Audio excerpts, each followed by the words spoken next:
रहे सारे दर्शकों का स्वागत है। मैं हरप्रीत कौर ते बुलेटिन की शुरुआत करते हैं हेडलाइंस के नाल। पुलवामा दे अतवादी हमले ते प्रधानमंत्री नरेंद्र मोदी का तिखा बयान, सुरक्षा बलों को खुली छुट्टी देने की कही गल, कहा देशवासियों दी भावनावां दे नाल खड़ी है सरकार। पंजाब विधान सभा ने हमले विच शहीद हुए फौजियों को दी श्रद्धांजलि तो बाद चौथे दिन लई विधान सभा की कार्रवाई की गई मुलतवी।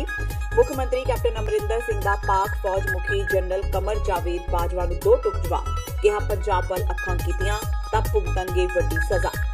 पुलवामा हमले ते राजनीति शुरू, करतारपुर कोरीडोर ते उठी उंगल, नवजोत सिद्धू ने दिता जवाब, कहा अतवाद दा नहीं कोई धर्म ते करतारपुर कोरीडोर नूं हमले नाल ना जोड़िया जावे। हमले विच शहीद हुए 42 जवानां विच 4 पंजाब दे पुत्तर, शहीदां दे पिंडां विच मातम दा माहौल, विरोधी धिरां ने परिवारक जीआं नूं सरकारी नौकरी ते 1-1 करोड़ रुपए दा मुआवजा देण दी कीती मंग। ते पठानकोट अतवादी हमले मगरों चर्चा विच आए साबका एसपी सलविंदर सिंह बलात्कार दा दोषी करार, सलविंदर नूं 21 फरवरी नूं सुनाई जावेगी सज़ा। सलविंदर ने अतवादियों वल्लों उस नूं अगवा करन दा भी रचिया सी ड्रामा। ते हुणे ने खबरां दा विस्तार। प्रधानमंत्री नरेंद्र मोदी ने सुरक्षा बलों को खुली छुट्टी देने की गल कही है। बीते दिनी पुलवामा हमले नूं लैके सारे देश विच सोग दी लहर है ते देशवासियों विच काफ़ी रोस पाया जा रहा है। लोकां वल्लों देश भर विच पाकिस्तान खिलाफ जम के नारेबाजी की जा रही है। अज देश के प्रधानमंत्री नरेंद्र मोदी ने भी इस हमले की निंदा की।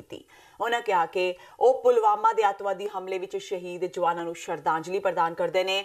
दुख की इस घड़ी में उन्हों दी भावनावां उन्हों के परिवारों के नाल ने। पीएम मोदी ने कहा कि सुरक्षा बलों को खुली छुट्टी दी गई है। मोदी ने कहा कि सानू अपने जवानों की बहादुरी ते पूरा भरोसा है। जिक्र हो गया कि अतवादियों वालों 2500 के करीब सीआरपीएफ के जवानों के काफले ते हमला किया गया, जिस दौरान 42 के करीब जवान शहीद हो गए ते कईयां दी हालत गंभीर बनी हुई है। इस हमले की वजह से देश में जितना आक्रोश है, लोगों का खून खौल रहा है, ये मैं भली भांति समझ पा रहा हूं। इस समय जो देश की अपेक्षाएं हैं, कुछ कर गुजरने की भावनाएं हैं, वो भी स्वाभाविक है। हमारे सुरक्षा बलों को पूर्ण स्वतंत्रता दे दी गई है।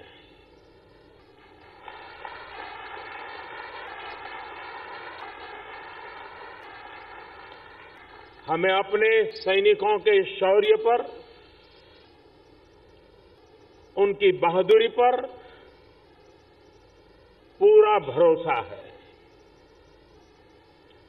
मुझे पूरा भरोसा है कि देशभक्ति के रंग में रंगे लोग सही जानकारियां भी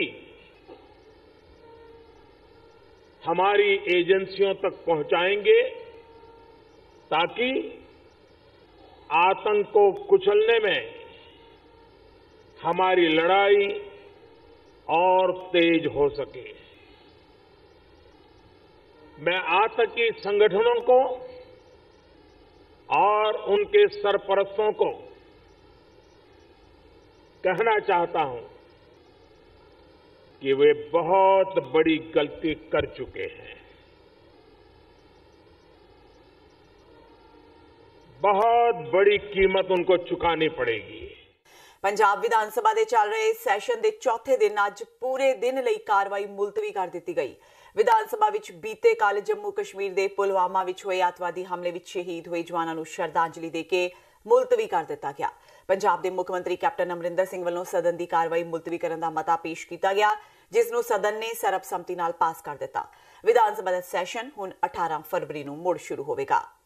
अज सर्वसम्मति नाल साडे हाउस ने यह रेजोल्यूशन अडॉप्ट किया है कि अजर्नमेंट होवे, और ये होया इस कारण कि कल पुलवामा दे विच कश्मीर वैली दे विच और जिहड़े साडे सीआरपी के जवानों के उपर हमला होया, 41 जवान शहीद हो गए ने।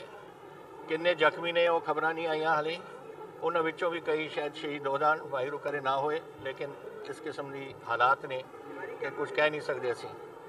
ते अज यूनैनिमसली हाउस ने इस अप्रूव की है। जम्मू कश्मीर के पुलवामा विच कल अतवादी हमले विच 42 के करीब जवान शहीद हो गए। इन्हां विचों पंजाब दे भी 4 जवान शहीद होए ने। इन्हां विचों एक जिला मोगा के कस्बा कोट ईसे खां दा रहण वाला जैमल सिंह भी शामिल है। वह हमले दौरान CRPF की बस चला रहा सी। इस अतवादी हमले दौरान जैमल सिंह भी शहीद हो गया। वह मोगा के पिंड गलोटी का रहने वाला है। शहीद जैमल सिंह 23 अप्रैल 1993 ਨੂੰ CRPF विच भर्ती होया सी। जैमल सिंह की पत्नी सुखजीत कौर ने दस्सिया कि उन्होंने घर करीब 17-18 साल बाद पुत्र ने जन्म लिया सी। उन्हों दा 5 सालां दा पुत्र गुरप्रकाश सिंह अजे भी अपने पिता की उड़ीक कर रहा है। उन्होंने कहा कि वह सरकार तो किसी तरह की उम्मीद नहीं रखते। जैमल सिंह के पिता जसवंत सिंह ने मोदी सरकार नूं पाकिस्तान नूं मुंह तोड़वा जवाब देने की अपील की है। होर रिश्तेदारां ने मोदी सरकार ते पड़ास कढ़दियां कहा कि उन्हां दी नाकामयाबी कारण ही ये हादसा वापरिया है। हमने बड़ी मुश्किल से बेटा लिया। 16 साल के बाद हमारे को बेटा मिला। हमारी पूरी जिंदगी निकल गई। हम पूरी जिंदगी परेशानियों में निकाल ली। हमारी जिंदगी में खुशहाली भी चली गई। बहुत बड़ा काम है, सरकारों का पता होना चाहिए। ਤੁਹਾਨੂੰ ਕਿੱਦਾਂ ਪਤਾ ਲੱਗਿਆ ਜੀ ਉਹਦੇ ਬਾਰੇ? ਸਾਨੂੰ ਫੋਨ ਹੀ ਆਇਆ ਹੈ। ਪਹਿਲਾਂ ਫੋਨ ਕਰਦੇ ਫੋਨ ਬੰਦ ਹੁੰਦਾ ਸੀ। ਵੈਸੇ ਦਿਨ ਤੋਂ ਲੱਗ ਕੇ ਮੇਰਾ ਫੋਨ ਬੰਦ ਆ ਗਿਆ। ਜਿਸ ਗੱਡੀ ਤੇ ਹਮਲਾ ਹੋਇਆ ਤੁਹਾਡਾ ਬੇਟਾ ਗੱਡੀ ਚਲਾ ਰਿਹਾ ਸੀ? ਉਹ ਹਾਂ, ਡਰਾਈਵਰ ਕਦੋਂ ਤੋਂ ਗਿਆ ਜੀ ਇਹ ਫੌਜ? ਆਤਮਾ ਕਰਨਾ ਚਾਹੀਦਾ, ਖਤਮ ਹੀ ਬਦਲਾ ਲੈਣਾ ਚਾਹੀਦਾ। ਜਾਂ ਤਾਂ ਇਹਨੂੰ ਰੋਕਿਆ ਜਾਵੇ ਤੇ ਜਾਂ ਸਾਡੇ ਜਵਾਨ ਨਾ ਮਰਵਾਏ ਜਾਣ, ਕਿਉਂਕਿ ਜਿਹੜੇ ਸਾਡੇ ਜਵਾਨ ਮਰਦੇ ਨੇ ਇਹਨਾਂ ਦਾ ਤਾਂ ਕੋਈ ਮੁੱਲ ਵੀ ਨਹੀਂਗਾ। ਤੇ ਜੇ ਉਹਨਾਂ ਦਾ ਕੋਈ ਇੱਕ ਅੱਧਾ ਬੰਦਾ ਮਰਦਾ ਤੇ ਮਰ ਵੀ ਜਾਂਦਾ ਤੇ ਸਾਡੇ ਦਾ ਤਾਂ ਬੰਦਿਆਂ ਦਾ ਕੋਈ ਮੁੱਲ ਨਹੀਂ ਲੱਗੇਗਾ। ਕਿਉਂਕਿ ਜੇ ਅੱਜ ਸਰਕਾਰਾਂ ਨੇ ਉਹਨਾਂ ਨੇ 2-4 ਦਿਨ ਬੜੀ ਹਵਾ 'ਚ ਗੱਲਾਂ ਕਰਨੀਆਂ ਨੇ, ਇੱਥੇ ਮੀਡੀਆ ਵੀ ਆਉਣਾ, ਇੱਥੇ ਸਰਕਾਰਾਂ ਨੇ ਵੀ ਕਈ ਕੁਝ ਕਹਿਣਾ, ਪਰ ਕਹਿ ਕੇ ਕੀ ਆ 2-4 ਦਿਨ ਦਾ ਹੀ ਆ। ਬਸ 2-4 ਦਿਨ ਕਹਿ ਕੇ ਅਸੀਂ ਵੀ ਆਪਣੇ ਘਰ ਬਹਿ ਜਾਣਾ, ਸਰਕਾਰਾਂ ਨੇ ਵੀ ਬਹਿ ਜਾਣਾ। ਮਾਵਾਂ ਦੇ ਪੁੱਤ ਤਾਂ ਮਰਦੇ ਰਹਿਣੇ। ਜਿਹੜੀ ਮਾਂ ਦਾ ਪੁੱਤ ਮਰ ਗਿਆ ਉਹ ਕਦੋਂ ਪੁੱਤ ਮਿਲੂਗਾ?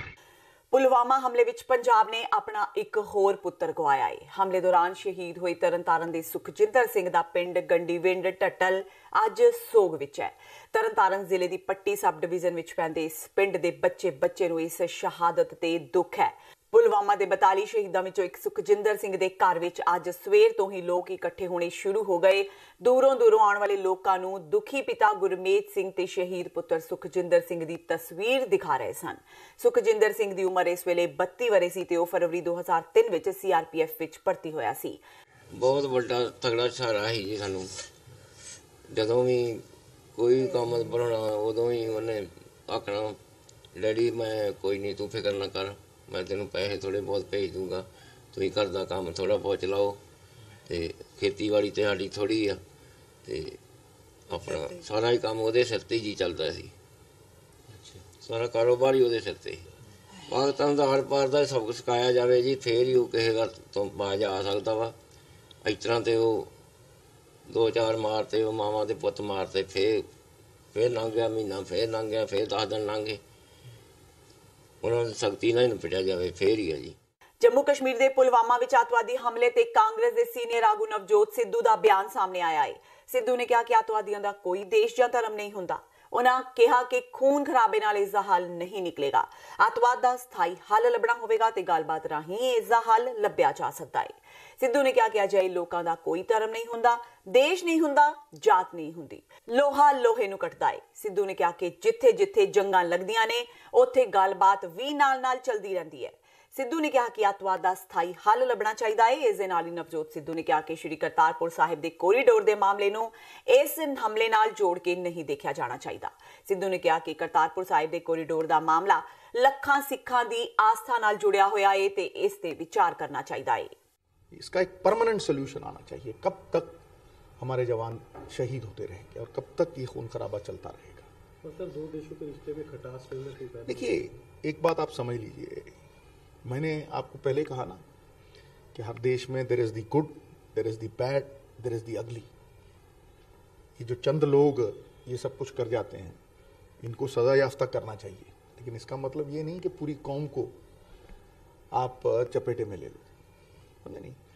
मुझे लगता है कि हर हालत में जो कुछ भी हुआ है उसकी इंटरनेशनल कम्युनिटी में, पूरे वर्ल्ड में निंदा होनी चाहिए और उसका एक जिसको कहते हैं ना कि उसकी निचाई पूरी गहराई तक जाके उसका आत्मचिंतन होना चाहिए और एक परमानेंट सोल्यूशन डायलॉग से ज़रूर निकलना चाहिए। प्रेशर इंटरनेशनल कम्युनिटी को साथ लेके, वो प्रेशर ग्रुप जब तक नहीं बनेगा ऐसे ही होता रहेगा। किसी को गालियां देने से ये हल नहीं होगा भाई, किसी को गालियां देने से ये हल नहीं होगा। जहाँ जहाँ आप वियतनाम देख लो, आप और 1000 जगह देख लो जहाँ जहाँ जंग होती रही है, एक तरफ अगर ये दर्दनाक खौफनाक हादसे होते हैं, दूसरी तरफ उसके साथ साथ डायलॉग भी चलता है ताकि कोई परमानेंट सोल्यूशन निकले। जम्मू कश्मीर के पुलवामा विच होए दहशती हमले मगरों पंजाब के मुख मंत्री कैप्टन अमरिंदर सिंह ने भी सख्त रुख अख्तियार कर लिया है, जिथे कैप्टन के मंत्री नवजोत सिद्धू गलबात राही इस मसले का पक्का हल लभण की सलाह दे रहे हैं। उत्थे मुख मंत्री ने भारत सरकार तो मंग की है कि पाकिस्तान को करारा जवाब दिता जाए। कैप्टन अमरिंदर सिंह ने पंजाब विधानसभा का इजलास मुलतवी होने मगरों मीडिया नाल गलबात दौरान दस्सिया कि पंजाब पूरी तरह सुरक्षित है, पर जेकर पाक फौज मुखी जनरल कमर जावेद बाजवा इधर अख करेगा तो उसनूं सबक सिखा दिता जाएगा। उन्होंने कहा कि सानू पाकिस्तान को करारा जवाब देना आंदा है। कैप्टन ने कहा कि पाक फौज मुखी बाजवा समझ लवे कि असी पंजाबी हां। उन्होंने पाक के प्रधानमंत्री नूं भी लपेटे विच लैंदियां कहा कि पीएम करतारपुर साहिब लांघे की गल कर रहे हैं तो पाक फौज दीयां करतूतां कुछ होर ने। कैप्टन ने आसमंद होंदियां कहा कि इस घटना कारण लांघे ते फर्क नहीं पैना चाहिए, क्योंकि लांघा सिखां दी पुरानी मंग है। आई हैव हाउस से तुसी मेरा बयान सुन लिया होना।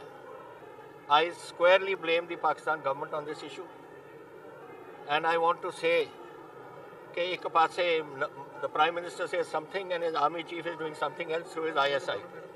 This is unacceptable. Government of India must give a befitting response to this. And as far as Punjab is concerned, this influence which this ISI is trying to do here on the saying of the Army Chief Bajwa, we will deal with them here good and proper if they ever attempt it again. This is not the Punjab of the 70s or 80s. We have a highly committed police force, a highly trained police force which has been through the baptism of fire. And we will deal with them when the time comes. 1800 police personnel, officers and men died during that period. Total Punjab ਦੇ ਵਿੱਚ 35000 ਬੰਦਿਆਂ ਦਾ ਖੂਨ ਡੁੱਲਿਆ ਹੈ। And ਇਹ ਅਸੀਂ ਪੰਜਾਬ ਦੇ ਵਿੱਚ ਇਹ ਹੋਣ ਨਹੀਂ ਦੇਣਾ ਔਰ ਇਹ ਪਾਕਿਸਤਾਨੀ ਮਿਹਰਬਾਨੀ ਹੈ। ਬਾਜਵਾ ਸਮਝ ਲੈ ਇਸ ਗੱਲ ਨੂੰ, general Bajwa, Pakistani chief, he should understand that this is not him. He may be a Punjabi, we are Punjabis too, and we know how to deal with this business. Moga के बागा पुराणा विच श्रोमणी अकाली दल वर्करां नाल मीटिंग करन पहुंचे पंजाब के साबका उप मुख्यमंत्री सुखबीर बादल ने CRPF के जवानां ते होए अतवादी हमले की सख्त शब्दां विच निंदा की है ते दुख भी जाहिर किया। उन्होंने कहा कि केंद्र सरकार पाकिस्तान विरुद्ध सख्त तो सख्त कदम चुके ते पंजाब की सरकार भी शहीद होए पंजाब के जवानां के परिवारां की ज्यादा तो ज्यादा मदद करे। सुखबीर बादल ने कहा कि पाकिस्तान दुनिया विच अतवाद फैला रहा है ते भारत नूं ही निशाना बना रहा है। पाकिस्तान अपनी हरकतां तो बाज नहीं आ रहा। आए दिन भारतीय जवान शहीद किए जा रहे हैं। इसलिए केंद्र सरकार को पाकिस्तान विरुद्ध सख्त कार्रवाई करनी चाहिए है। सब तो पहले तो मैं बहुत ज़्यादा दुख प्रगट करता जो जम्मू कश्मीर च होया, जिथे अपने बहादुर जिहड़े सैनिक सी उन्होंने शहीद किया गया। कांग्रेस अपने पाकिस्तान के हुक्म ते, पाकिस्तान दुनिया का टैररिस्ट का सेंटर है। आ टैररिस्ट नहीं, आ पाकिस्तान ने भेजे है। वही जनरल जो आर्मी चीफ है उन्हें भेजे है, प्रधानमंत्री उन्होंने राष्ट्र प्रधानमंत्री ने भेजे है। आ लगातार अपने ते जंग लड़ रहे। मैं प्रधानमंत्री ने बेनती करता कोई सख्त लैके एक्शन लाओ कि उन्होंने सबक सिखाइए पाकिस्तान। सर हर बार ऐसे हमले होते हैं लेकिन फिर भी कुछ नहीं होता। मैं ये कहना कि हुण तां जिवें पानी सिरों तो टप गया, एडा जिहड़ा कावर्डली एक्ट है तो आप सारिਆਂ ਨੂੰ strongly condemn, world over its condemnation होनी चाहिए। तो सर परिवार के लिए किस तरह की मदद ਵੱਧ ਤੋਂ ਵੱਧ ਸਪੋਰਟ ਉਹਨਾਂ ਦੀ ਫੈਮਿਲੀ ਨੂੰ ਚਾਹੀਦੀ ਹੈ, ਕਿਉਂਕਿ ਉਹ ਬਹਾਦਰ ਸੈਨਿਕ ਹੈ ਜਿਨ੍ਹਾਂ ਨੇ ਆਪਣੇ ਦੇਸ਼ ਵਾਸਤੇ ਆਪਣੀ ਜਾਨਾਂ ਕੁਰਬਾਨ ਕੀਤੀਆਂ ਤੇ 24 ਘੰਟੇ ਜੇ ਆਪਾਂ ਸੁੱਖ ਦੀ ਸਾਹ ਲੈ ਰਹੇ ਹਾਂ ਉਹਨਾਂ ਕਰਕੇ ਆ। ਉਹ ਬਾਰਡਰ ਤੇ ਬੈਠੇ ਆ, ਰੋਜ਼ ਮੁਕਾਬਲਾ ਕਰਦੇ ਆ। ਤੇ ਮੈਂ ਤਾਂ ਕਹਿੰਦਾ ਪ੍ਰਧਾਨ ਮੰਤਰੀ ਆਪਾਂ ਬੜੀ ਖੁਸ਼ਕਿਸਮਤ ਆ, ਆਪਣੇ ਕੋਲ ਸਟਰੋਂਗ ਪ੍ਰਧਾਨ ਮੰਤਰੀ ਹੈ ਜਿਹੜਾ ਫੈਸਲੇ ਲੈ ਸਕਦੇ ਆ। ਲੇਕਿਨ ਸਰ ਕਾਰਵਾਈ ਫਿਰ ਵੀ ਹਮਲੇ ਜਾਰੀ ਹੈ। ਪਿਛਲੀ ਨਹੀਂ ਹੁਣ ਮੈਂ ਕਿਉਂਕਿ ਮੈਂ ਕੀ ਸਿਚੁਏਸ਼ਨ ਉੱਥੇ ਮੈਂ ਉਹਦੇ ਕਮੈਂਟ ਨਹੀਂ ਕਰ ਸਕਦਾ, ਕਿਉਂਕਿ ਉਹਨਾਂ ਨੂੰ ਜ਼ਿਆਦਾ ਪਤਾ ਹਾਲਾਤ ਦਾ। ਜਿਵੇਂ ਉਰੀ ਵਿੱਚ ਉਹਨਾਂ ਨੇ ਸਰਜੀਕਲ ਸਟ੍ਰਾਈਕ ਕੀਤੀ ਸੀ, ਉਹਨਾਂ ਨੇ ਡਿਸਾਈਸਿਵ ਐਕਸ਼ਨ ਲਿੱਤਾ ਸੀ, ਹੁਣ ਵੀ ਲੋੜ ਹੈ। ਤੇ ਹੁਣ ਵੇਲਾ ਹੋ ਗਿਆ ਬ੍ਰੇਕ ਦਾ। ਬਾਕੀ ਦੀਆਂ ਖਬਰਾਂ ਇਸ ਬ੍ਰੇਕ ਤੋਂ ਬਾਅਦ।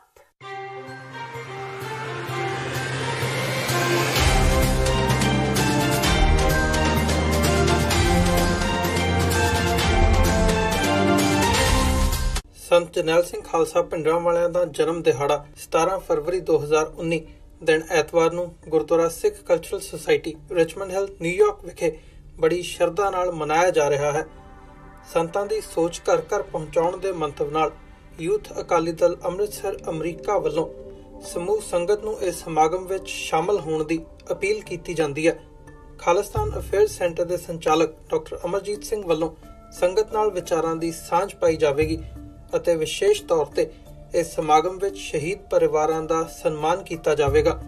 ਵਧੇਰੇ ਜਾਣਕਾਰੀ ਲਈ ਤੁਸੀਂ ਹੇਠ ਲਿਖੇ ਨੰਬਰਾਂ ਤੇ ਸੰਪਰਕ ਕਰ ਸਕਦੇ ਹੋ।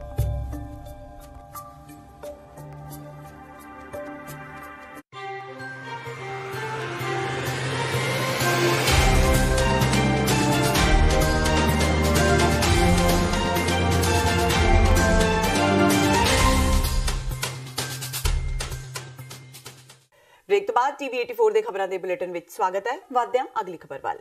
ਬੀਤੇ ਦਿਨ ਜੰਮੂ ਕਸ਼ਮੀਰ ਦੇ ਪੁਲਵਾਮਾ ਵਿੱਚ ਅੱਤਵਾਦੀਆਂ ਵੱਲੋਂ ਸੀਆਰਪੀਐਫ ਦੇ ਜਵਾਨਾਂ ਤੇ ਹੋਏ ਹਮਲੇ ਨੂੰ ਲੋਕ ਇਨਸਾਫ ਪਾਰਟੀ ਦੇ ਮੁਖੀ ਸਿਮਰਜੀਤ ਸਿੰਘ ਬੈਂਸ ਨੇ ਦੁਖਾਂਤ ਘਟਨਾ ਦੱਸਿਆ ਹੈ। ਉਹਨਾਂ ਪ੍ਰੈਸ ਕਾਨਫਰੰਸ ਕਰਦਿਆਂ ਇਸ ਹਮਲੇ ਵਿੱਚ ਸ਼ਹੀਦ ਹੋਏ ਪੰਜਾਬ ਦੇ 4 ਜਵਾਨਾਂ ਦੇ ਪਰਿਵਾਰਾਂ ਨੂੰ 1-1 ਕਰੋੜ ਰੁਪਇਆ ਤੇ ਪਰਿਵਾਰ ਵਿੱਚੋਂ ਇੱਕ ਮੈਂਬਰ ਨੂੰ ਸਰਕਾਰੀ ਨੌਕਰੀ ਦੇਣ ਦੀ ਗੱਲ ਕਹੀ ਹੈ। ਇਸ ਮੌਕੇ ਉਹਨਾਂ ਭਾਰਤ ਸਰਕਾਰ ਨੂੰ ਪਾਕਿਸਤਾਨ ਪੱਤਰਕਾਰ ਅਰੂਸਾ ਆਲਮ ਦੇ ਵੀਜ਼ੇ ਨੂੰ ਰੱਦ ਕਰਨ ਤੇ ਰੋਕ ਲਗਾਉਣ ਦੀ ਮੰਗ ਕੀਤੀ ਹੈ। ਭਾਰਤ ਆਉਣ ਤੇ ਅਰੂਸਾ ਆਲਮ ਨੂੰ ਦਿੱਤੀਆਂ ਜਾ ਰਹੀਆਂ ਖਾਸ ਸਹੂਲਤਾਂ ਤੇ ਹਿੰਦੁਸਤਾਨ ਦਾ ਵੀਜ਼ਾ ਦੇਣ ਤੇ ਪਾਬੰਦੀ ਲਗਾਉਣ ਲਈ ਕਿਹਾ ਹੈ। ਉਹਨਾਂ ਖੁਫੀਆ ਏਜੰਸੀਆਂ ਦੇ ਫੇਲ ਹੋਣ ਬਾਰੇ ਵੀ ਕਿਹਾ ਹੈ। ਪਾਕਿਸਤਾਨ ਸਾਡਾ ਦੁਸ਼ਮਣ ਦੇਸ਼ ਹੈ, ਸਾਡਾ ਗੁਆਂਢੀ ਦੁਸ਼ਮਣ ਦੇਸ਼ ਹੈਗਾ ਪਾਕਿਸਤਾਨ, ਤੇ ਉੱਥੋਂ ਦੀ ਡਿਫੈਂਸ ਐਨਾਲਿਸਟ ਬੀਬੀ ਅਰੂਸਾ ਆਲਮ ਅਸੀਂ ਪਹਿਲਾਂ ਵੀ ਬੜੀ ਵਾਰੀ ਮੰਗ ਕੀਤੀ ਹੈ ਕਿ ਮੁੱਖ ਮੰਤਰੀ ਦੇ ਘਰ ਦੇ ਵਿੱਚ ਆਉਂਦੀ ਹੈ। ਦੇਸ਼ ਦੀ ਸਾਰੀ ਜਿਹੜੀ ਸਾਡੀ ਸਿਕਿਉਰਿਟੀ ਦੀ ਲੀਕੇਜ ਹੈਗੀ ਉਹ ਆਰਾਮ ਨਾਲ ਕਰ ਸਕਦੀ ਹੈ, ਜੈਸਾ ਉਹਦਾ ਸਾਡੇ ਦੇਸ਼ ਦੇ ਅੰਦਰ ਪੰਜਾਬ ਦੇ ਅੰਦਰ ਜੈਸਾ ਉਹਨੂੰ VVIP ਟ੍ਰੀਟਮੈਂਟ ਦਿੱਤਾ ਜਾ ਰਿਹਾ। ਤੁਰੰਤ ਭਾਰਤ ਸਰਕਾਰ ਨੂੰ ਸਖਤ ਕਦਮ ਚੱਕਦੇ ਹੋਏ ਬੀਬੀ ਅਰੂਸਾ ਆਲਮ ਦਾ ਵੀਜ਼ਾ ਤੁਰੰਤ ਕੈਂਸਲ ਕਰਨਾ ਚਾਹੀਦਾ। ਡਿਫੈਂਸ ਐਨਾਲਿਸਟ ਲੇਡੀ ਹੈਗੀ ਆ, ਉਹਦਾ ਵੀਜ਼ਾ ਕੈਂਸਲ ਕਰਕੇ ਗਾਂ ਤੋਂ ਉਹਨੂੰ ਦੇਸ਼ ਦਾ ਹਿੰਦੁਸਤਾਨ ਦਾ ਵੀਜ਼ਾ ਦੇਣ ਤੋਂ ਪਾਬੰਦੀ ਲਾਉਣੀ ਚਾਹੀਦੀ ਹੈ। ਅੱਜ ਅਫਸੋਸ ਇਸ ਗੱਲ ਦਾ ਕਿ ਪੰਜਾਬ ਵਿਧਾਨ ਸਭਾ ਦੇ ਅੰਦਰ ਅਡਜਰਨ ਕੀਤਾ, ਧੰਨਵਾਦ ਕਰਦੇ ਹਾਂ ਅਸੀਂ ਸਪੀਕਰ ਸਾਹਿਬ ਦਾ, ਬਟ ਮੁੱਖ ਮੰਤਰੀ ਸਾਹਿਬ ਨੇ ਅਨਾਉਂਸਮੈਂਟ ਕੀ ਕੀਤੀ, ਸ਼ਹੀਦਾਂ ਦੇ ਪਰਿਵਾਰਾਂ ਵਾਸਤੇ ਡਿਮਾਂਡ ਕੀਤੀ ਸੀ ਕਿ 1-1 ਕਰੋੜ ਰੁਪਈਆ ਤੁਸੀਂ ਸ਼ਹੀਦਾਂ ਦੇ ਪਰਿਵਾਰਾਂ ਨੂੰ ਦੇ ਦਿਓ, ਇੱਕ ਸ਼ਹੀਦ ਦੇ ਪਰਿਵਾਰ ਦੇ ਵਿੱਚ ਮੈਂਬਰ ਨੂੰ ਸਰਕਾਰੀ ਨੌਕਰੀ ਦੇ ਦਿਓ। 4 ਜਿਹੜੇ ਜਵਾਨ ਉਹ ਪੰਜਾਬ ਨਾਲ ਰਿਲੇਟਡ ਹੈਗੇ। ਮੁੱਖ ਮੰਤਰੀ ਸਾਹਿਬ ਲਈ ਸਰਕਾਰ ਵਾਸਤੇ 4 ਕਰੋੜ ਰੁਪਈਆ ਤੇ 4 ਨੌਕਰੀਆਂ, ਉਹ ਲੋਕ ਜਿਨ੍ਹਾਂ ਦੀ ਬਦੌਲਤ MLA MP ਲੋਕਤੰਤਰ ਮੁੱਖ ਮੰਤਰੀ ਸਰਕਾਰਾਂ ਚੱਲਦੀਆਂ ਨੇ। ਕੀ ਆਇਆ ਕਿ ਅਸੀਂ ਉਹਨਾਂ ਵਾਸਤੇ ਵੀ ਇਸ ਤਰੀਕੇ ਦੀ ਕੰਜੂਸੀ ਤੇ ਘਟੀਆਪਨ। ਸੋ ਮੈਂ ਮੰਗ ਕਰੂੰਗਾ ਦੇਸ਼ ਦੀ ਸਰਕਾਰ ਤੋਂ ਕਿ ਬੀਬੀ ਅਰੂਸਾ ਆਲਮ ਦਾ ਜਿਹੜਾ ਵੀਜ਼ਾ ਹੈਗਾ ਉਹਨੂੰ ਤੁਰੰਤ ਕੈਂਸਲ ਕੀਤਾ ਜਾਵੇ ਤੇ ਗਾਂ ਤੋਂ ਵੀਜ਼ੇ ਦੇ ਉੱਤੇ ਟੋਟਲ ਪਾਬੰਦੀ ਲਾਈ ਜਾਵੇ। ਕੋਰੀਡੋਰ ਦਾ ਖੁੱਲਣਾ ਸਾਡੀ ਬਦਕਿਸਮਤੀ ਹੈ ਤੇ ਇਸ ਨੂੰ ਤੁਰੰਤ ਬੰਦ ਹੋਣਾ ਚਾਹੀਦਾ ਹੈ। ਇਹ ਕਹਿਣਾ ਹੈ ਪਾਕਿਸਤਾਨ ਵਿੱਚ ਸ਼ਹੀਦ ਹੋਏ ਸਰਬਜੀਤ ਸਿੰਘ ਦੀ ਭੈਣ ਦਲਬੀਰ ਕੌਰ ਦਾ। ਸੀਆਰਪੀਐਫ ਦੇ ਕਾਫਲੇ ਵਿੱਚ ਸ਼ਹੀਦ ਹੋਣ ਵਾਲਿਆਂ ਵਿੱਚ ਤਰਨਤਾਰਨ ਦੇ ਪਿੰਡ ਗੰਡੀਵਿੰਡ ਤੱਤਲ ਦਾ ਸੁਖਜਿੰਦਰ ਸਿੰਘ ਵੀ ਸ਼ਾਮਿਲ ਸੀ। ਸੁਖਜਿੰਦਰ ਸਿੰਘ ਦੇ ਪਰਿਵਾਰ ਨਾਲ ਦੁੱਖ ਸਾਂਝਾ ਕਰਨ ਲਈ ਸਰਬਜੀਤ ਸਿੰਘ ਦੀ ਭੈਣ ਦਲਬੀਰ ਕੌਰ ਉਹਨਾਂ ਦੇ ਘਰ ਪਹੁੰਚੀ। ਇਸ ਮੌਕੇ ਪੱਤਰਕਾਰਾਂ ਨਾਲ ਗੱਲਬਾਤ ਕਰਦਿਆਂ ਦਲਬੀਰ ਕੌਰ ਨੇ ਮੋਦੀ ਸਰਕਾਰ ਨੂੰ 24 ਘੰਟਿਆਂ ਵਿੱਚ ਪਾਕਿਸਤਾਨ ਤੋਂ ਇਸ ਹਮਲੇ ਦਾ ਬਦਲਾ ਲੈਣ ਦੀ ਗੱਲ ਕਹੀ ਹੈ। ਉਹਨਾਂ ਕਰਤਾਰਪੁਰ ਕੋਰੀਡੋਰ ਸੰਬੰਧੀ ਬੋਲਦਿਆਂ ਕਿਹਾ ਕਿ ਇਸ ਕੋਰੀਡੋਰ ਦਾ ਖੁੱਲਣਾ ਸਾਡੀ ਬਦਕਿਸਮਤੀ ਹੈ। ਉਹਨਾਂ ਕਿਹਾ ਕਿ ਇਸ ਕੋਰੀਡੋਰ ਨਾਲ ਅੱਤਵਾਦੀਆਂ ਨੂੰ ਖੁੱਲ੍ਹਾ ਰਸਤਾ ਮਿਲ ਰਿਹਾ ਹੈ ਭਾਰਤ ਅੰਦਰ ਦਾਖਲ ਹੋਣ ਦਾ, ਇਸ ਲਈ ਇਹ ਕੋਰੀਡੋਰ ਤੁਰੰਤ ਬੰਦ ਹੋਣਾ ਚਾਹੀਦਾ ਹੈ। ਇਸ ਦੌਰਾਨ ਉਹਨਾਂ ਨਵਜੋਤ ਸਿੱਧੂ ਨੂੰ ਖਰੀਆਂ ਸੁਣਾਈਆਂ। ਉਹਨਾਂ ਕਿਹਾ ਕਿ ਪਾਕਿਸਤਾਨ ਜਾ ਕੇ ਬਾਜਵਾ ਨੂੰ ਜੱਫੀਆਂ ਪਾਉਣ ਵਾਲਾ ਸਿੱਧੂ ਇਸ ਹਮਲੇ ਦਾ ਜਵਾਬ ਹੁਣ ਪਾਕਿਸਤਾਨ ਸਰਕਾਰ ਤੋਂ ਮੰਗੇ। ਇਹਦੇ ਪਿੱਛੇ ISI ਦਾ ਹੱਥ ਹੈ, ਇਹਦੇ ਪਿੱਛੇ ਪਾਕਿਸਤਾਨ ਦੀ ਫੌਜ ਦਾ ਹੱਥ ਹੈ, ਇਹਦੇ ਪਿੱਛੇ ਕਹਿ ਸਕਦੇ ਹਾਂ ਕਿ ਇਮਰਾਨ ਵੀ ਹੈ। ਅੱਜ ਸਿੱਧੂ ਨੂੰ ਪੁੱਛਣਾ ਚਾਹੀਦਾ ਹੈ ਕਿ ਤੇਰੇ ਇਮਰਾਨ ਦਾ ਈਮਾਨ ਕੀ ਕਹਿੰਦਾ। ਅੱਜ ਜਿਹੜੇ ਮੇਰੇ 56 ਫੌਜੀ ਅੱਜ ਸ਼ਹੀਦ ਹੋਏ ਨੇ, ਅੱਜ ਪੁੱਛ ਇਮਰਾਨ ਤੋਂ ਜਵਾਬ ਲੈ।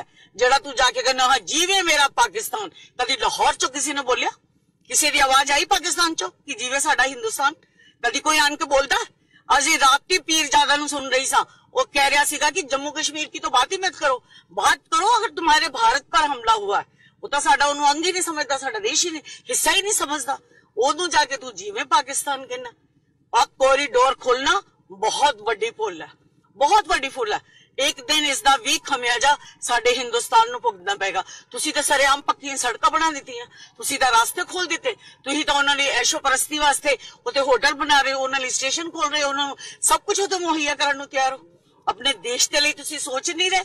ਸੀਆਰਪੀਐਫ ਦੇ ਕਾਫਲੇ ਤੇ ਹੋਏ ਹਮਲੇ ਤੋਂ ਬਾਅਦ ਪੰਜਾਬ ਦੇ ਪਸ਼ੂ ਪਾਲਣ ਤੇ ਕਿਰਤ ਮੰਤਰੀ ਬਲਬੀਰ ਸਿੰਘ ਸਿੱਧੂ ਨੇ ਲਾਹੌਰ ਵਿੱਚ ਹੋਣ ਵਾਲੀ ਇੰਟਰਨੈਸ਼ਨਲ ਬਫੈਲੋ ਕਾਂਗਰਸ ਲਈ ਆਪਣਾ ਪਾਕਿਸਤਾਨ ਦਾ ਦੌਰਾ ਰੱਦ ਕਰ ਦਿੱਤਾ ਹੈ।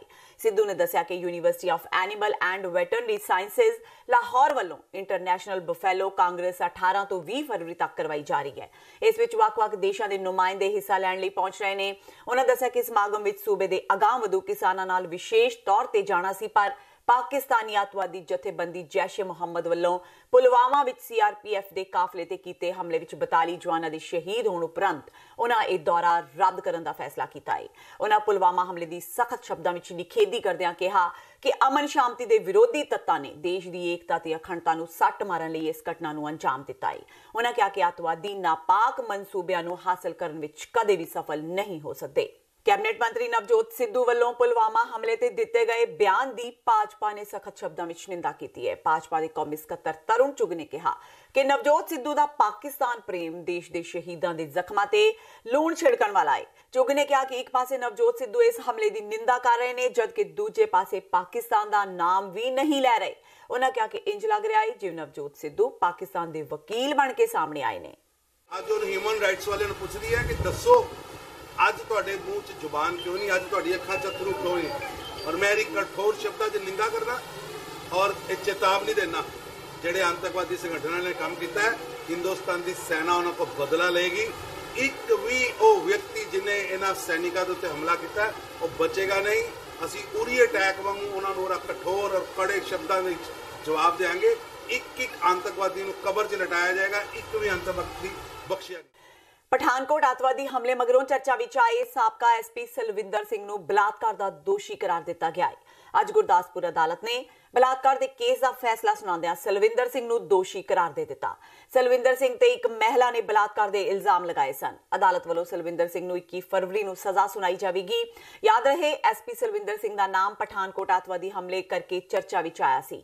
ਦਰਅਸਲ ਪਠਾਨਕੋਟ ਅੱਤਵਾਦੀ ਹਮਲੇ ਤੋਂ ਪਹਿਲਾਂ ਐਸਪੀ ਸਲਵਿੰਦਰ ਦੀ ਗੱਡੀ ਅੱਤਵਾਦੀਆਂ ਨੇ ਖੋਈ ਸੀ। ਇਸ ਤੋਂ ਬਾਅਦ ਐਸਪੀ ਸਵਾਲਾਂ ਦੇ ਘੇਰੇ ਵਿੱਚ ਆ ਗਿਆ ਸੀ। ਸਲਵਿੰਦਰ ਨੇ ਉਸ ਵੇਲੇ ਕਿਹਾ ਸੀ ਕਿ ਉਸ ਨੂੰ ਪਾਕਿਸਤਾਨੀ ਅੱਤਵਾਦੀਆਂ ਨੇ ਅਗਵਾ ਕਰ ਲਿਆ ਸੀ। ਇਸ ਮਾਮਲੇ ਵਿੱਚ ਕੌਮੀ ਜਾਂਚ ਏਜੰਸੀ NIA ਨੇ ਸਲਵਿੰਦਰ ਕੋਲੋਂ ਪੁੱਛਗਿੱਛ ਕੀਤੀ ਸੀ। ਵਿਵਾਦਾਂ ਵਿੱਚ ਘਿਰਨ ਕਰਕੇ ਪੰਜਾਬ ਸਰਕਾਰ ਨੇ ਸਲਵਿੰਦਰ ਸਿੰਘ ਨੂੰ ਜਬਰੀ ਸੇਵਾ ਮੁਕਤ ਕਰ ਦਿੱਤਾ ਸੀ। ਅੱਜ ਐਸਪੀ ਸਲਵਿੰਦਰ ਸਿੰਘ ਜੋ ਕਿ ਗੁਰਦਾਸਪੁਰ ਦੇ ਵਿੱਚ ਐਸਪੀ ਤੈਨਾਤ ਰਹੇ ਸੀ, ਉਹਨਾਂ ਦੇ ਉੱਪਰ ਜੋ ਚੱਲ ਰਿਹਾ ਸੀ ਮੁਕੱਦਮਾ ਨੰਬਰ 111 2016 ਦੇ ਵਿੱਚ ਦਰਜ ਹੋਇਆ ਸੀ।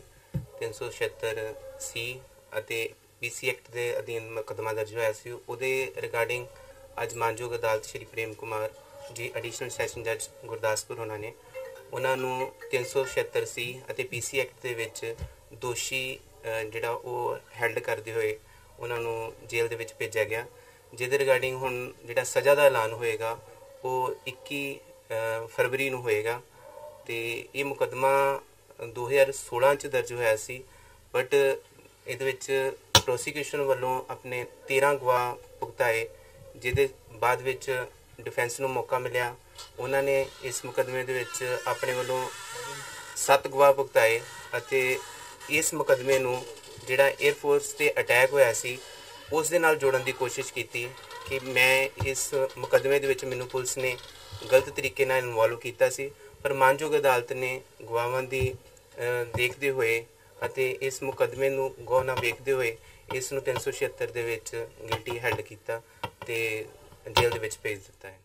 ਧਰਮ ਨੂੰ ਬਾਦਲਾਂ ਨੇ ਹਮੇਸ਼ਾ ਆਪਣੇ ਨਿੱਜੀ ਹਿੱਤਾਂ ਲਈ ਹੀ ਵਰਤਿਆ ਹੈ ਤੇ ਬਾਦਲਾਂ ਕੋਲੋਂ ਸ਼੍ਰੋਮਣੀ ਕਮੇਟੀ ਦਾ ਪ੍ਰਬੰਧ ਖੋਣਾ ਬਹੁਤ ਜ਼ਰੂਰੀ ਹੈ। ਇਹ ਕਹਿਣਾ ਹੈ ਆਮ ਆਦਮੀ ਪਾਰਟੀ ਦੇ ਸੂਬਾਈ ਪ੍ਰਧਾਨ ਭਗਵੰਤ ਮਾਨ ਦਾ। ਮਾਨ ਅੱਜ ਸੰਗਰੂਰ ਵਿੱਚ ਪੱਤਰਕਾਰਾਂ ਨਾਲ ਗੱਲਬਾਤ ਕਰ ਰਹੇ ਸਨ। ਮਾਨ ਨੇ ਕਿਹਾ ਕਿ ਬਾਦਲ ਪਰਿਵਾਰ ਨੇ ਸ਼੍ਰੋਮਣੀ ਕਮੇਟੀ ਨੂੰ ਹਮੇਸ਼ਾ ਆਪਣੇ ਨਿੱਜੀ ਸਵਾਰਥ ਪੂਰੇ ਕਰਨ ਲਈ ਹੀ ਵਰਤਿਆ ਹੈ ਤੇ ਉਹ ਉਹਨਾਂ ਦੀ ਹਮਾਇਤ ਕਰਦੇ ਨੇ ਜੋ ਬਾਦਲਾਂ ਦੇ ਚੁੰਗਲ ਵਿੱਚੋਂ ਸ਼੍ਰੋਮਣੀ ਕਮੇਟੀ ਨੂੰ ਛੁਡਾਉਣਾ ਚਾਹੁੰਦੇ ਨੇ। ਅਸੀਂ ਤਾਂ ਬਹੁਤ ਚਿਰ ਪਹਿਲਾਂ ਦੇ ਕਹਿੰਦੇ ਹਾਂ ਕਿ ਰਾਜਨੀਤੀ ਨੂੰ ਧਰਮ ਦੇ ਵਿੱਚ ਦਖਲ ਨਹੀਂ ਦੇਣਾ ਚਾਹੀਦਾ। ਇਹ ਬਾਦਲ ਕਹਿਣੇ ਸ਼ੁਰੂ ਕੀਤੀ ਹੋਈ ਹੈ। ਉਹਨਾਂ ਦੀ ਜੇਬਾਂ 'ਚੋਂ ਜਿਹੜੇ ਫੈਸਲੇ ਨਿਕਲਦੇ ਉਹਨਾਂ ਕਰਕੇ ਅੱਜ ਉਹਨਾਂ ਦੀ ਇਹ ਹਾਲਤ ਹੈ। ਕਿ ਉਹਨਾਂ ਨੇ ਧਰਮ ਨੂੰ ਆਪਣੇ ਨਿੱਜੀ ਹਿੱਤਾਂ ਲਈ ਵਰਤਿਆ ਤੇ ਉਸ ਤੋਂ ਬਾਅਦ ਧਰਮ ਨੂੰ ਉਹਨਾਂ ਨੇ ਬੇਅਦਬੀਆਂ ਕਰਾਈਆਂ ਤੇ ਅੱਜ ਉਹਨਾਂ ਦੀ ਹਾਲਤ ਇਹ ਹੈ ਕਿ ਲੋਕ ਉਹਨਾਂ ਨੂੰ ਘਰੋਂ ਬਾਹਰ ਨਹੀਂ ਨਿਕਲਣ ਦਿੰਦੇ। ਧਰਮ ਤੇ ਰਾਜਨੀਤੀ ਅਲੱਗ-ਅਲੱਗ ਚੱਲਣੇ ਚਾਹੀਦੇ। ਫੁਲਕਾ ਜੀ ਦਾ ਸਾਥ ਦੋਗੇ ਜਿਹੜਾ ਕਰ ਰਹੇ ਨੇ? ਨਹੀਂ ਦੇਖੋ, ਅਸੀਂ ਤਾਂ ਕਹਿੰਦੇ ਹਾਂ ਕਿ ਜਿਹੜੀ SGPC ਹੈ ਉਹਦੇ 'ਚ ਚੰਗੇ ਬੰਦੇ ਜਾਣੇ ਚਾਹੀਦੇ ਹੈ। ਚੰਗੇ ਬੰਦੇ ਗੁਰਦੁਆਰਾ ਪ੍ਰਬੰਧਨ ਕਮੇਟੀ ਦੇ ਵਿੱਚ ਜਾਣੇ ਚਾਹੀਦੇ ਹੈ। ਜਿਹੜੇ ਲਾਲਚੀ ਨੇ, ਸਵਾਰਥੀ ਨੇ, ਜਦੋਂ ਉਹ ਜਾਂਦੇ ਨੇ ਤਾਂ ਫਿਰ ਉਹਦਾ ਮਿਸਯੂਜ਼ ਹੁੰਦਾ ਜੀ, ਉਹਦਾ ਜਿਹੜਾ ਅਹੁਦਾ ਹੈ। ਸਮਰਥਨ ਕਰਦੇ ਹੋ ਤੁਸੀਂ? ਹਾਂਜੀ, ਅਸੀਂ ਤਾਂ ਇਸ ਗੱਲ 'ਚ ਕਹਿੰਦੇ ਹਾਂ ਪਹਿਲੇ ਦਿਨੋਂ ਇਸ ਗੱਲ ਦੇ ਅਸੀਂ ਤਾਂ ਹਾਮੀ ਹਾਂ ਕਿ ਸ਼੍ਰੋਮਣੀ ਗੁਰਦੁਆਰਾ ਪ੍ਰਬੰਧਕ ਕਮੇਟੀ ਨਿਰੋਲ ਧਾਰਮਿਕ ਸੰਸਥਾ ਹੈ, ਉਹਨੂੰ ਧਰਮ ਦੀ ਕੰਮ ਕਰਨੇ ਚਾਹੀਦੇ ਨੇ। ਪ੍ਰਬੰਧਕ ਕਮੇਟੀ ਰਾਜਨੀਤੀ 'ਚ ਵੜਦੀ ਹੈ, ਰਾਜਨੀਤੀ ਤਾਂ ਜਿਹੜੀ ਹੈ ਪ੍ਰਬੰਧਕ ਕਮੇਟੀ 'ਚ ਵੜਦੇ ਨੇ। ਇਹ ਬਾਦਲ ਸਾਹਿਬ ਨੇ ਜਿਹੜਾ ਸ਼ੁਰੂ ਕੀਤਾ ਸੀ ਇਹ ਬਹੁਤ ਖਤਰਨਾਕ ਰੂਪ ਧਾਰਨ ਕੀਤਾ, ਉਹਦੀ ਉਸੇ ਦੀ ਇਹ ਸਿੱਟੇ ਨਿਕਲ ਰਹੇ ਨੇ। ਤੇ ਇਹ ਸਨ ਹੁਣ ਤੱਕ ਦੀਆਂ ਖਬਰਾਂ। ਜਾਂਦੇ ਇੱਕ ਵਾਰ ਫੇਰ ਨਜ਼ਰ ਮਾਰਦੇ ਹਾਂ ਮੁੱਖ ਖਬਰਾਂ ਤੇ। ਪੁਲਵਾਮਾ ਦੇ ਅੱਤਵਾਦੀ ਹਮਲੇ ਤੇ ਪ੍ਰਧਾਨ ਮੰਤਰੀ ਨਰਿੰਦਰ ਮੋਦੀ ਦਾ ਤਿੱਖਾ ਬਿਆਨ। ਸੁਰੱਖਿਆ ਬਲਾਂ ਨੂੰ ਖੁੱਲੀ ਛੁੱਟੀ ਦੇਣ ਦੀ ਕਹੀ ਗੱਲ। ਕਿਹਾ ਦੇਸ਼ ਵਾਸੀਆਂ ਦੀਆਂ ਭਾਵਨਾਵਾਂ ਦੇ ਨਾਲ ਖੜੀ ਹੈ ਸਰਕਾਰ। ਪੰਜਾਬ ਵਿਧਾਨ ਸਭਾ ਨੇ ਹਮਲੇ ਵਿੱਚ ਸ਼ਹੀਦ ਹੋਏ ਫੌਜੀਆਂ ਨੂੰ ਦਿੱਤੀ ਸ਼ਰਧਾਂਜਲੀ। ਸ਼ਰਧਾਂਜਲੀ ਤੋਂ ਬਾਅਦ ਚੌਥੇ ਦਿਨ ਲਈ ਵਿਧਾਨ ਸਭਾ ਦੀ ਕਾਰਵਾਈ ਕੀਤੀ ਗਈ ਮੁਲਤਵੀ। ਮੁੱਖ ਮੰਤਰੀ ਕੈਪਟਨ ਅਮਰਿੰਦਰ ਸਿੰਘ ਦਾ ਪਾਕ ਫੌਜ ਮੁਖੀ ਜਨਰਲ ਕਮਰ ਜਾਵੇਦ ਬਾਜਵਾ ਨੂੰ 2 ਟੁਕ ਜਵਾਬ। ਕਿਹਾ ਪੰਜਾਬ ਵੱਲ ਅੱਖਾਂ ਕੀਤੀਆਂ ਤਾਂ ਭੁਗਤਣਗੇ ਵੱਡੀ ਸਜ਼ਾ। ਪੁਲਵਾਮਾ ਹਮਲੇ ਤੇ ਰਾਜਨੀਤੀ ਸ਼ੁਰੂ। ਕਰਤਾਰਪੁਰ ਕੋਰੀਡੋਰ ਤੇ ਉੱਠੀ ਉਂਗਲ। ਨਵਜੋਤ ਸਿੱਧੂ ਨੇ ਦਿੱਤਾ ਜਵਾਬ। ਕਿਹਾ ਅੱਤਵਾਦ ਦਾ ਨਹੀਂ ਕੋਈ ਧਰਮ ਤੇ ਕਰਤਾਰਪੁਰ ਕੋਰੀਡੋਰ ਨੂੰ ਹਮਲੇ ਨਾਲ ਨਾ ਜੋੜਿਆ ਜਾਵੇ। ਹਮਲੇ ਵਿੱਚ ਸ਼ਹੀਦ ਹੋਏ 42 ਜਵਾਨਾਂ ਵਿੱਚ 4 ਪੰਜਾਬ ਦੇ ਪੁੱਤਰ। ਸ਼ਹੀਦਾਂ ਦੇ ਪਿੰਡਾਂ ਵਿੱਚ ਮਾਤਮ ਦਾ ਮਾਹੌਲ। ਵਿਰੋਧੀ ਧਿਰਾਂ ਨੇ ਪਰਿਵਾਰਕ ਜੀਆਂ ਨੂੰ ਸਰਕਾਰੀ ਨੌਕਰੀ ਤੇ 1-1 ਕਰੋੜ ਰੁਪਏ ਦਾ ਮੁਆਵਜ਼ਾ ਦੇਣ ਦੀ ਕੀਤੀ ਮੰਗ। ਤੇ ਪਠਾਨਕੋਟ ਅੱਤਵਾਦੀ ਹਮਲੇ ਮਗਰੋਂ ਚਰਚਾ ਵਿੱਚ ਆਏ ਸਾਬਕਾ SP ਸਲਵਿੰਦਰ ਸਿੰਘ ਬਲਾਤਕਾਰ ਦਾ ਦੋਸ਼ੀ ਕਰਾਰ। ਸਲਵਿੰਦਰ ਨੂੰ 21 ਫਰਵਰੀ ਨੂੰ ਸੁਣਾਈ ਜਾਵੇਗੀ ਸਜ਼ਾ। ਸਲਵਿੰਦਰ ਨੇ ਅੱਤਵਾਦੀਆਂ ਵੱਲੋਂ ਉਸ ਨੂੰ ਅਗਵਾ ਕਰਨ ਦਾ ਵੀ ਰਚਿਆ ਸੀ ਡਰਾਮਾ। ਇਸ ਦੇ ਨਾਲ ਹੀ TV 84 ਦਾ ਖਬਰਾਂ ਦਾ ਇਹ ਬੁਲੇਟਿਨ ਖਤਮ ਹੁੰਦਾ ਹੈ। ਮੈਨੂੰ ਹਰਪ੍ਰੀਤ ਕੌਰ ਨੂੰ ਦਿਓ ਇਜਾਜ਼ਤ। ਸਤਿ ਸ਼੍ਰੀ ਅਕਾਲ।